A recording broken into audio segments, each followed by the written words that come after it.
Bonjour, je m'appelle Sylvie Tifo, je suis l'autrice du livre Parler et être écouté et maintenant je vais vous faire la démonstration de l'angle mort en communication. Un angle mort en communication, c'est très semblable à un angle mort en conduite automobile. Fait que si je conduis mon auto, mon champ de vision, il est ici, le mien, il va jusqu'ici, puis si je mets mes mains en arrière, elles sont dans l'angle mort. Donc, vous les voyez parce que vous n'êtes pas dans le même angle que moi. Moi, je les vois pas. Si je suis en conduite automobile et que je veux voir ce qu'il y a dans mon angle mort, je dois faire un mouvement, une action, qui est dans ce cas-ci de tourner la tête. Puis vous voyez, ça fait tourner avec moi mon angle, ça l'agrandit. Et là, je peux voir si oui ou non il y a un véhicule. Je reviens et là, je décide, est-ce que je continue dans ma décision de changer de voie ou si j'attends un peu parce que dans mon angle mort, il y avait une possibilité d'une collision ou d'un accident. En communication, c'est très semblable. Imaginons que vous et moi, on est dans une réunion et on se connaît bien. Les gens dans la réunion, ils savent que je suis quelqu'un de précis. Ils savent ça.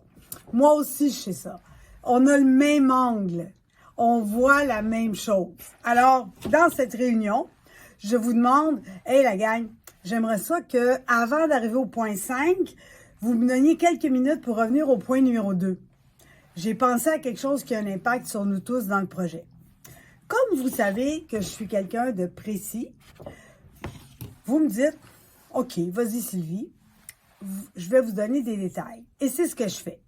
Alors, je commence et parce que je suis quelqu'un qui aime la précision, je vais résumer ce qu'on a vu au point numéro 2.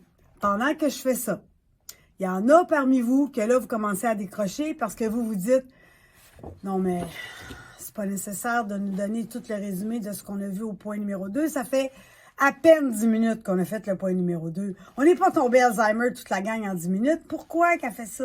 On se toujours pareil avec elle. » Là, vous décrochez. Moi, je vois bien que vous êtes en train de décrocher. Et dans ma tête, dans mon narratif, je me dis, « Wow, je suis en train de les perdre.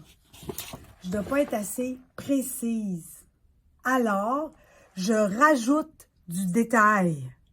Et plus je rajoute du détail, plus vous, dans votre perception, vous me trouvez vraiment, vraiment pénible. Mais moi, pénible, je le vois pas. Parce que c'est pas dans mon angle. C'est caché de ma vue. C'est dans votre perception, pas dans la mienne. Là, je le vois pas. Je suis en partie responsable de votre décrochage, puis je le vois pas, que trop de détails pour certains d'entre vous, c'est pénible. Sauf que, si je connais mes angles morts en communication, je sais qu'un de mes angles morts, c'est de donner trop de détails. Hein? Mort par explication. Mort par overdose d'explication. Ça fait que je peux me dire, oh, là, il décroche. Ouh, je sais que des fois, j'ai tendance à être un petit peu pénible. Pour les gens, pas pour moi. Alors, à ce moment-là, je regarde, peut-être que de leur angle à eux, j'en mets trop. Je le sais, ça m'arrive. Alors, je vais arrêter de donner du détail, je vais m'approcher de mon sujet droit au but, puis vous allez raccrocher. Ça, c'est un des multiples exemples des comportements qu'on peut changer si on a l'introspection nécessaire pour voir qu'est-ce qu'on a, nous, qui nous guette dans nos angles morts. Trop de précision, ça devient pénible. Vous, commencez-vous à voir qu'est-ce qu'il peut y avoir dans vos angles morts?